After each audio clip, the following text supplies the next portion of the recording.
नमस्ते, मैं हूं आनंद आर्य। मैं एक सर्टिफाइड योगा और जिम इंस्ट्रक्टर हूं। आज मैं बात करूंगा हठ योग के बारे में। हठ योग क्या है, क्या इसका अर्थ होता है और ये जो हम आसन प्राणायाम इत्यादि की क्रिया करते हैं, वासिष्ठ योग संहिता, घिरण संहिता और हठ योग प्रदीपिका आदि के हिसाब से ये हठ योग होता है। हठ योग जो है दो शब्दों से मिलकर बना है। हठ और योग ये दोनों अलग हैं, लेकिन ह और ठा भी दो अलग अलग धातुओं से मिलकर बना है।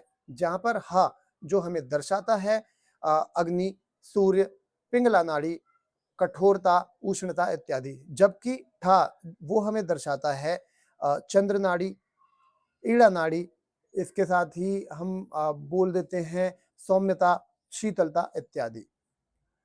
अब हर बाकी योग जो है अपने आप में एक व्यापक अर्थ रखता है, लेकिन फिर भी जो योग शब्द है वो युज धातु से मिलकर बना है, जिसका अर्थ होता है एकीकरण या जोड़ना या जुड़ना। किसका किसके साथ? शरीर का, मन का और आत्मा का, तीनों का एक साथ जुड़ना। इसको हम कह देते हैं हठ योग।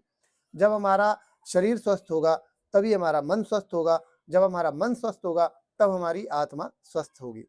और इसके लिए हम तरह तरह की आसन, प्राणायाम इत्यादि की क्रिया भी करते हैं। अब यहाँ पर मैं ईड़ा और पिंगला नाड़ी के बारे में कुछ बता देता हूँ।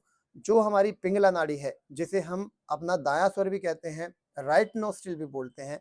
जब भी हम, आपने देखा होगा या आप कभी भी महसूस करके देखिएगा, जब भी आप कोई सॉलिड खाना खाते हैं या कोई सॉलिड चीज खाते हैं, उस समय आपके शरीर के अंदर जो बायां स्वर है, लेफ्ट नोस्ट्रिल बंद हो जाती है और दायां स्वर चलने लगता है। जबकि जब हम कोई लिक्विड चीज खाते हैं या कोई शीतल चीज खाते हैं, उस दौरान हमारा दायां स्वर बंद हो जाता है और हमारा बायां स्वर चलने लगता है। इसीलिए हम भोजन के बाद में, यानी कि खाना खाने के बाद में, जब हम विश्राम की अवस्था को बताते हैं, उस समय हम बोलते हैं कि आप अपनी बाईं करवट से सोएं, ताकि आपकी बाईं करवट बंद हो जाए और दाईं करवट आपकी ऊपर रहे, जिससे कि आपका जो दायां स्वर है वो चले और भोजन आपका जल्दी पच जाए। ईड़ा और पिंगला नाड़ी को आप जब अच्छी तरह से प्राणायाम के द्वारा उस पे कंट्रोल पाते हैं, तो ऑटोमेटिकली आपके शरीर के अंदर जो सुषुम्ना नाड़ी है वो बैलेंस हो जाती है। वैसे तो शरीर के अंदर आप जानते हैं बहुत सारी नाड़ियां होती हैं, लेकिन ये तीन नाड़ियां बहुत ज्यादा मुख्य हैं, ईड़ा, पिंगला और सुषुम्ना। और आपने आपको मैं एक चीज और बता दूं, जब भी आप कभी, जैसे बहुत सारे लोगों को इंडाइजेशन की प्रॉब्लम होती है या कुछ चीजें ऐसी होती हैं जो उनको पचती नहीं है, तो उस समय आप क्या करें? जब भी आप कोई सॉलिड चीज खाएं, उससे पहले आप अपनी बाईं नासिका को बंद करके दाईं नासिका से श्वास भरें और बाईं नासिका से छोड़ें। इसे कहते हैं हम सूर्य भेदी प्राणायाम। और जब भी आपको कोई लिक्विड चीज खानी हो या जिसकी बॉडी बहुत ज़्यादा वीक होती है अंदर से, जिसका डाइजेशन ज़्यादा ही कमज़ोर होता है, कई लोगों को लिक्विड चीज़ें भी नहीं पचती, जूस आदि भी नहीं पचते, उस समय हम अपना जो दायां स्वर है वो बंद करा के, यानी कि अपनी दाईं नोस्ट्रिल बंद करा के बाईं नासिका से हम श्वास भरते हैं और दाईं से छोड़ते हैं। इससे हमारी ईड़ा नाड़ी जो है वो एक्टिव हो जाती है और हमारा जो हमने लिक्विड चीज़ खाई है वो धीरे धीरे पचने लगती है। जैसे बहुत सारे लोगों को, मैं एक आपको प्लस पॉइंट ये भी बता दूं, बहुत सारे लोगों को लैक्टोज की प्रॉब्लम होती है, दूध या दूध से बनी हुई चीज़ें पचती नहीं है। तो आप कभी ये करके देखना प्रैक्टिकल। तो जैसे आप, जरूरी नहीं है स्टार्टिंग में बहुत ज़्यादा आप दूध या दूध का कोई प्रोडक्ट यूज़ करें, थोड़ा थोड़ा यूज़ करें।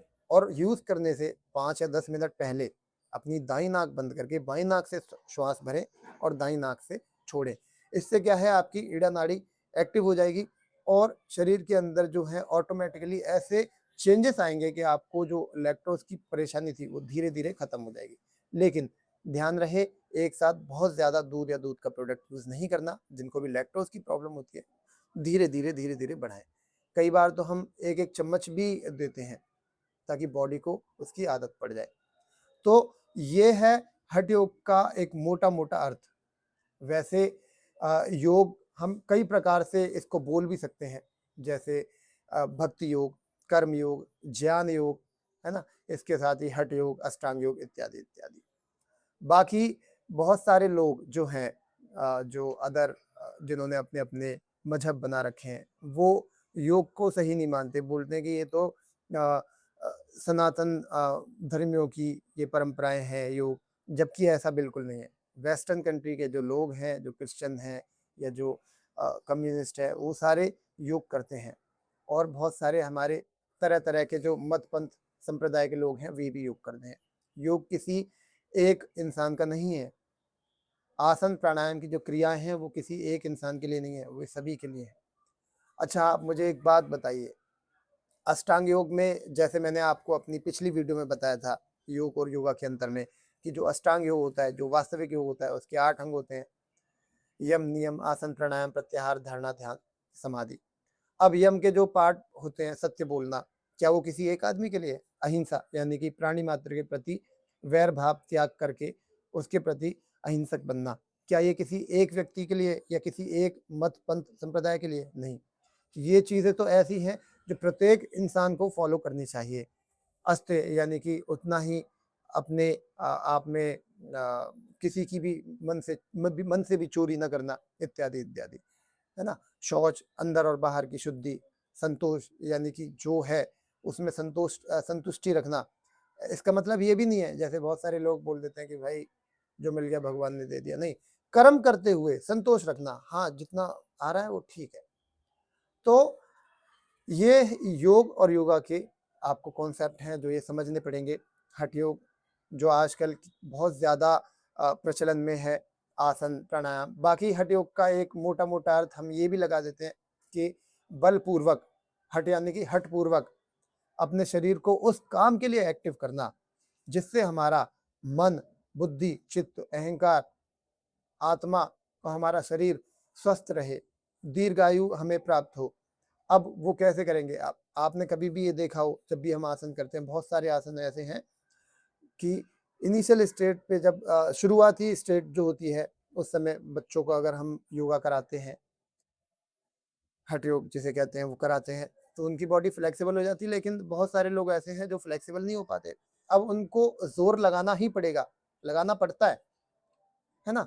और जहाँ पर लेकिन अष्टांग योग में बोलते हैं महर्षि पतंजलि स्थिरम सुखम आसनम, यानी कि सुखपूर्वक जहाँ पे आप बैठें और जितनी ज़्यादा लंबे समय तक बैठें, वो आसन होते हैं। जबकि हठ योग में हम तरह-तरह के आसन कराते हैं।